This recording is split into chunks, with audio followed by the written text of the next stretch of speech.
मेरे YouTube channel ममता कहानी hub में आप सबका स्वागत है। आप सबको कृष्ण जन्माष्टमी की हार्दिक शुभकामनाएं। इस वीडियो में हम जन्माष्टमी पूजा विधि और व्रत कथा का श्रवण करेंगे। वीडियो की शुरुआत करने से पहले अगर आपने चैनल को सब्सक्राइब नहीं किया है तो चैनल को सब्सक्राइब करना ना भूलें। एक मान्यता के अनुसार भगवान श्री कृष्ण का जन्म भादव माह के कृष्ण पक्ष के अष्टमी तिथि को हुआ था, इसलिए इसे जन्माष्टमी का त्यौहार कहा जाता है। यह दिन पूरे भारत में भगवान श्री कृष्ण के जन्मदिन के रूप में मनाया जाता है। कृष्ण जन्माष्टमी की मात्र ऐसा एक त्यौहार है जिसे रात को 12 बजे मनाया जाता है। मान्यता है कि भगवान कृष्ण का जन्म रात को 12 बजे हुआ था, इसलिए रात को 12 बजे जन्माष्टमी का त्यौहार मनाया जाता है। इस वर्ष यानी 2023 में जन्माष्टमी का त्यौहार 6 सितंबर 2023 दिन बुधवार को है। आइए हम जानते हैं जन्माष्टमी की पूजा विधि। जन्माष्टमी की पूजा विधि में सर्वप्रथम आपको सभी पूजा सामग्री को तैयार कर लेना चाहिए, क्योंकि कृष्ण जन्माष्टमी का त्यौहार मध्य रात्रि को मनाया जाता है। पूजा सामग्री में आप भगवान कृष्ण के लिए पालना, लड्डू गोपाल या बाल कृष्ण की प्रतिमा, एक चौकी, गंगा जल, पीला वस्त्र, धूप, अगरबत्ती, माखन, शहद, गाय का दूध, खीर, फल, फूल, चंदन, हल्दी, कुमकुम, रक्षा, तुलसी इत्यादि और भोग की सामग्री इकट्ठा कर ले। रात को 12 बजे जल में काला तिल डालकर स्नान करें। तत्पश्चात लड्डू गोपाल या बाल कृष्ण की मूर्ति की स्थापना करें। अब श्री कृष्ण भगवान की मूर्ति को गंगा जल से स्नान कराएं। इसके बाद श्री कृष्ण की प्रतिमा को शहद, मक्खन, दूध, केसर अर्थात पंचामृत से स्नान कराएं और अंत में साफ जल से गंगा जल से स्नान कराएं। अब आप भगवान श्री कृष्ण को पालना में बैठाएं। फल, फूल, माला, तुलसी पत्ता, चंदन, गंगा जल, माखन, चंदन, हल्दी, कुमकुम आदि को समर्पित करें। अब आप भगवान कृष्ण को पालना गीत गाएं। जन्माष्टमी त्यौहार पर भगवान कृष्ण के अलावा गाय की भी पूजा करें। पूजा के अंत में ओम नमो भगवते वासुदेवा का जप करें। जन्माष्टमी व्रत की कथा। युगों पहले मथुरा का राजा उग्रसेन था। उनके 2 बच्चे थे। कंस नाम का एक बेटा था और देवकी नाम की एक बेटी थी। देवकी एक नेक दिल इंसान थी, लेकिन कंस का शैतानी दिमाग था। जब वह बड़ा हुआ तो उसने अपने पिता को जेल में डाल दिया और खुद राजा बन गया। इस बीच उनकी बहन देवकी की शादी वासुदेव से हो गई। कंस अपनी बहन को ससुराल ले जा रहा था, तभी आकाशवाणी हुई, तुम्हारी बहन का 8वां बेटा तुम्हारा अंत करेगा। कंस अपनी जान बचाने के लिए उसकी बहन को मौत के घाट उतार देना चाहता था, लेकिन वासुदेव ने कंस से अपनी पत्नी को बख्शने की भीख मांगी। उसने वादा किया कि वह उनके हर बच्चे को सौंप देंगे। फिर कंस ने वासुदेव और अपनी बहन देवकी को सलाखों के पीछे डाल दिया। कंस ने देवकी और वासुदेव को कैद कर लिया और अपने सैनिकों को कोठरी की रक्षा करने का आदेश दिया। जब भी देवकी ने एक बच्चे को जन्म दिया, कंस ने बच्चे को मार डाला। जब देवकी 7वीं बार गर्भवती हुई तो भ्रूण को चमत्कारिक ढंग से वृंदावन में रोहिणी के गर्भ में स्थानांतरित कर दिया गया। कंस को बताया गया कि यह मृत जन्म था। देवकी और वासुदेव की 8वीं संतान कृष्ण का जन्म आधी रात को हुआ था। यह विशेष दिन अब जन्माष्टमी के रूप में मनाया जाता है। भगवान कृष्ण एक क्षत्रिय यादव वंश में पैदा हुए थे।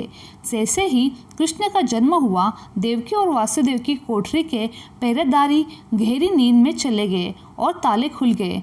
कृष्ण को टोकरी में रखकर वासुदेव गोकुल के लिए निकल पड़े। जब वे यमुना नदी के पास पहुंचे तो उन्होंने देखा कि मूसलाधार बारिश के कारण बाढ़ आ गई है। अपनी जान की परवाह किए बिना वासुदेव ने नदी के उस पार चलना शुरू कर दिया। उनके हर कदम से पानी कम होता गया और भगवान विष्णु के नाग ने शिशु कृष्ण को बारिश से बचाया। जब कृष्ण नंद के घर पहुँचे तो उन्होंने देखा कि नंद की पत्नी यशोदा ने एक बच्ची को जन्म दिया है। धीरे धीरे उसने बच्चे को उठाया और कृष्ण को उसके स्थान पर रख दिया। फिर वह बच्चे के साथ लौट आए। देवकी और वासुदेव को उम्मीद थी कि कंस बच्ची को छोड़ देगा, क्योंकि भविष्यवाणी में देवकी के 8वें पुत्र का उल्लेख किया गया था। लेकिन कंस ने परवाह नहीं की। उसने बच्ची को उनके हाथों से छीन लिया और उसे एक दीवार के ओर फेंक दिया। चमत्कारी रूप से बच्चा देवी दुर्गा में बदल गया और कंस को सूचित किया। देवकी का 8वां पुत्र जीवित है और बेहद जल्द ही उसका वध करेगा। कंस कृष्ण को मारने के लिए बेताब था, इसलिए उसने राक्षस पुतना को बुलाया। उसने पुतना को एक सुंदर युवती का रूप धारण करने और पिछले 10 दिनों में पैदा हुए गोकुल के सभी बच्चों को मारने के लिए कहा। पुतना ने कृष्ण के गांव में प्रवेश किया। जब उसने सभी को यशोदा के नवजात शिशु के बारे में बात करते हुए सुना तो पुतना को तुरंत पता चल गया कि यह वह बच्चा है जिसे उसे खत्म करना है। यशोदा का ध्यान भंग करते हुए उसने कृष्ण को अपने विषयुक्त दूध पिलाया। विष ने उसे कुछ नहीं किया, लेकिन पुतना मर गई। भगवान श्री कृष्ण को मक्खन खाना बहुत पसंद था। जैसे जैसे भगवान कृष्ण बड़े होते गए, अपने घर और पड़ोसी से मक्खन चुराना शुरू कर दिया। यशोदा माँ ने मक्खन ऊपर लटका दिया। कृष्ण उस तक न पहुँच सके। कृष्ण और उनके मित्र आसानी से हार मानने वाले नहीं थे। उन्होंने इसका समाधान निकाला। अगली बार जब उन्होंने मक्खन चुराने गए तो कृष्ण अपने दोस्तों के साथ एक के ऊपर एक चढ़कर मक्खन के कलश को तोड़ दिया। सिर्फ मक्खन चोरी नहीं, एक बार गोपियों को एक अद्भुत सीख देने के लिए गोपियों के वस्त्र भी चुराए थे। यशोदा माँ कृष्ण की हरकतों से इतनी तंग आ गई कि एक दिन उन्होंने उन्हें उखल मुसल से बांध दिया। अपने आप को मुक्त करने के लिए कृष्ण अपने आंगन में 2 पेड़ों पर रेंग गए। फिर वहां पेड़ों के बीच से मार्ग निकालने के लिए जा पहुँचे। पेड़ के बीच में उखल मुसल फंस गई। इसका फायदा उठाकर कृष्ण ने अपनी पूरी ताकत से रस्सी खींच ली। पेड़ दुर्घटनाग्रस्त हो गए और 2 देवता नलकुंवर और मणिग्रीव प्रकट हुए। कृष्ण ने उन्हें उनके शाप से मुक्ति दिला दी। एक बार कृष्ण जब खेल रहे थे तब बाल कृष्ण ने उनके मुंह में मट्टी भर ली। जब कृष्ण के दोस्तों ने उनकी माँ को ये शिकायत की तो यशोदा माँ ने उनके पास दौड़ी आई और उनका मुंह खोलने के लिए कहा। शुरू में उन्होंने मना कर दिया, लेकिन जब यशोदा माँ ने उन्हें कठोर दृष्टि दी तो कृष्ण भगवान ने अपना मुंह खोला। यशोदा ने जो देखा वह कीचड़ नहीं बल्कि सारा ब्रह्मांड था। इसे देखकर यशोदा माँ बेहोश हो गई। हर दिन कृष्ण अपनी गायों को नदी के किनारे चराने ले जाते थे। अचानक नदी का पानी पीने से गाय मर गई। अपनी दिव्य दृष्टि से कृष्ण ने महसूस किया कि 10 सिर वाला नाग कालिया अपने विष से पानी में जहर घोल रहा था। कृष्ण ने कालिया का सामना किया और उसे रोकने के लिए कहा, लेकिन जिद्दी नाग नहीं माना। कृष्ण ने नदी में डुबकी लगाई और कालिया के सिर पर नाचते हुए उभरे। तब तक सभी ग्रामीण एकत्र हो चुके थे और कृष्ण के लिए चिंतित थे। धीरे धीरे भगवान भारी हो गए, जब तक कि सर्प को अपना वजन और अधिक सहन नहीं कर सका। कालिया की पत्नी ने कृष्ण से रुकने के लिए विनती की। वे नदी छोड़कर चले गए और कभी वापस न आने का वादा किया। एक दिन एक विशाल बैल वृंदावन आया और ग्रामीण पर हमला करने लगा। किसी को नहीं पता था कि यह कहाँ से आया है। सभी अपनी जान बचाने के लिए इधर उधर भागे। जब कृष्ण ने बैल का सामना हुआ तो उन्होंने महसूस किया कि यह अरिष्टसुर नामक राक्षस है। कृष्ण बैल से निपटने और उसके सींगों को छेड़ने में कामयाब रहे। अंत में राक्षस ने बैल के शरीर को छोड़ दिया और भगवान को प्रणाम किया। उन्होंने कहा कि वह भगवान बृहस्पति के शिष्य थे और उन्हें बैल बनने का शाप मिला था क्योंकि उन्होंने अपने गुरु का अनादर किया था। वृंदावन के निवासियों के बीच बारिश के देवता इंद्र की पूजा करने की एक रस्म थी। कृष्ण ने सुझाव दिया कि ग्रामीण को गोवर्धन पर्वत की पूजा करनी चाहिए। वे मान गए और पर्वत की पूजा करने लगे। इससे इंद्र बहुत क्रोधित हुए और उन्होंने अपने बारिश के बादलों को गांव पर छोड़ दिया। फिर पूरे गांव में बाढ़ आ गई। फिर भगवान ने अपनी छोटी उंगली से गोवर्धन पर्वत को उठा लिया। उन्होंने ग्रामीणों को पर्वत के नीचे शरण लेने के लिए कहा और 7 रातों तक उसी स्थिति में खड़े रहे। इंद्र को अपनी गलती का एहसास हुआ और उन्होंने कृष्ण से माफ़ी मांगी। एक बार कृष्ण अपने दोस्तों के साथ एक पास जंगल में घूमने गए। तब अघासुर, जो पूतना का भाई था, उस स्थान पर प्रकट हुआ।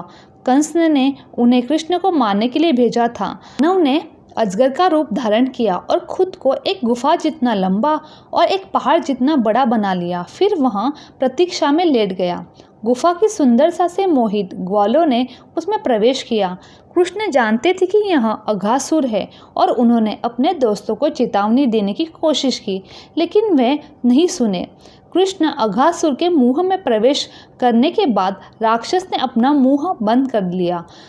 अपने दोस्तों को बचाने के लिए कृष्ण ने गुफा में प्रवेश किया और खुद को बड़ा करने लगे। इससे दानव का दम घुट गया और उसकी मौत हो गई। कंस कृष्ण को मारने की कोशिश कर रहा था, लेकिन हर बार व्यर्थ हुई। इसलिए उसने अक्रूर जी के साथ एक योजना बनाई। उन्होंने कृष्ण और बलराम को मथुरा में कुश्ती प्रतियोगिता में शामिल होने का आमंत्रण भेजा। दोनों कार्यक्रम में शामिल होने के लिए राजी हो गए। एक बार कंस ने भाइयों को अपने 2 सबसे मजबूत पहलवानों के खिलाफ खड़ा कर दिया। कृष्ण और बलराम ने चुनौती स्वीकार की और अपने विरोधियों को आसानी से हरा दिया। कंस ने अपना आपा खो दिया और अपने सैनिकों को लड़कों को मारने का आदेश दिया। यह सुनकर कृष्ण रेत में कूद गए, कंस के मुकुट को उसके सिर से गिरा दिया और उसे बालों से खींचकर कुश्ती में अखाड़े में ले गए। अपनी ताकत साबित करने के लिए बेताब कंस ने कृष्ण को कुश्ती के लिए चुनौती दी। कृष्ण के हाथ के एक वार से कंस मर गया। भगवान ने उनके जन्म माता पिता देवकी और वसुदेव को मुक्त कर दिया और उग्रसेन को वापस सिंहासन पर बिठा दिया। ये थी कृष्ण जन्म की पूरी कथा। अगर ये वीडियो आप लोगों को अच्छी लगी तो चैनल को लाइक, शेयर और सब्सक्राइब करना ना भूलें। आप सभी का धन्यवाद। श्री कृष्ण गोविंद हरे मुरारी, हे नाथ नारायण वासुदेवा।